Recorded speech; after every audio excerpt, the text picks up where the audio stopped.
Wild wild Punjab కొంచెం వైల్డ్గానే ఉంది. So ఇక స్టోరీ ఏంటి అంటే మాత్రం చిన్న లైను, ఇద్దరు కొలీగ్స్ అమ్మాయి అబ్బాయి, వాళ్ళైతే ఒక సాఫ్ట్వేర్ ఆఫీస్లో పనిచేస్తూ ఉంటారు. సో బర్త్డే సందర్భంగా ఆ అబ్బాయి కేకు బెలూన్స్ అన్నీ తీసుకొని వస్తాడనమాట ఆఫీస్ దగ్గరికి. వచ్చేపాటికి ఎక్కడుంది అంటే బాస్ క్యాబిన్లో ఉంది అంటారు ఆ అమ్మాయి. సో వెళ్ళి చూసేపాటికి కొంచెం ఇబ్బందికర పరిస్థితుల్లో ఉంటారు. మనోడు బాగా ఇబ్బంది పడతాడనమాట. ఇబ్బంది పడిన తర్వాత ఇంకా దాబాకి వెళ్ళి తాగడం మొదలు పెడతాడు. సో తర్వాత ఈ అమ్మాయి ఫోన్ చేయటము, నాకు పెళ్ళి ఫిక్స్ అయింది, నువ్వు మాత్రం రావద్దు ఇక్కడికి అని చెప్తుంది. ఎవరితో అంటే మళ్ళీ వాళ్ళ బాస్తోనే అనమాట. ఈలోపు మనకి దాబాలో తెలిసినాయి కదా సిచ్యువేషన్స్, ఒకరి తర్వాత ఒకరు ఫ్రెండ్స్ వచ్చి కలవటము అదంతా జరుగుతూ ఉంటుంది. సో ఆ అమ్మాయికి బుద్ధి వచ్చేలాగా ఐఎమ్ ఓవర్ యూ అని చెప్పి చెప్పరా ఆ అమ్మాయి ముఖం మీదే అంటారనమాట.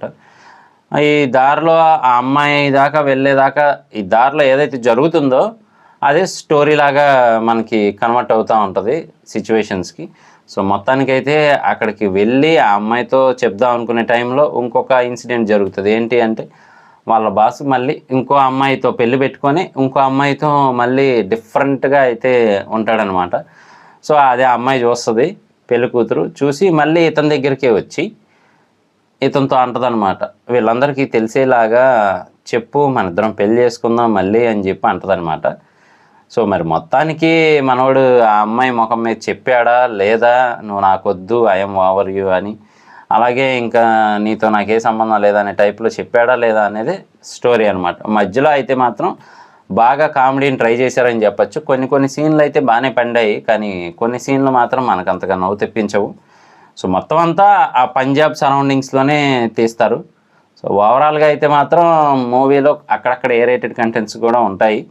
సో అది చూసుకోవాలి. అలాగే కొన్ని సీన్స్ ఉంటాయి, అంటే డ్రగ్స్ కోసం, అలాగే పోలీసులు చేజింగ్ అన్నీ మిక్స్ కలిపి అయితే పెడతారు. మనకి బొమ్మరిల్లు సినిమాలో నాన్నగారు చెప్పారండి అనే క్యారెక్టర్ ఉంటుంది కదా. సో అలాగే ఇందులో ఒక అబ్బాయి క్యారెక్టర్ ఉంటుంది అనమాట. ఆ అబ్బాయి కూడా ఎంతసేపు నాన్నగారు అంటూ ఉంటాడు, కానీ ఆ అబ్బాయికి కూడా ధైర్యం తెప్పిస్తారు మొత్తానికి ఈ మూవీలో అయితే మాత్రం. సో చూడకపోతే మాత్రం ఒకసారి చూడడానికి ట్రై చేయండి. కాకపోతే పక్కన ఎవరున్నారో చూసుకొని పెట్టుకుంటుండండి, ఏ రేటెడ్ కంటెంట్స్ అయితే ఉంటాయి. ఇది నా రివ్యూ. ఇలాంటి మరిన్ని ఇంట్రెస్టింగ్ వీడియోస్ కోసం, రివ్యూస్ కోసం మన ఛానల్ వెంటనే సబ్స్క్రైబ్ చేసుకోండి. ఇంతకీ ఎందులో ఉందో చెప్పలేదు కదా, నెట్ఫ్లిక్స్లో అయితే అవైలబుల్గా ఉంది. నేను మీ ప్రసాద్, మళ్ళీ నెక్స్ట్ వీడియోలో కలుస్తాను. Love you all.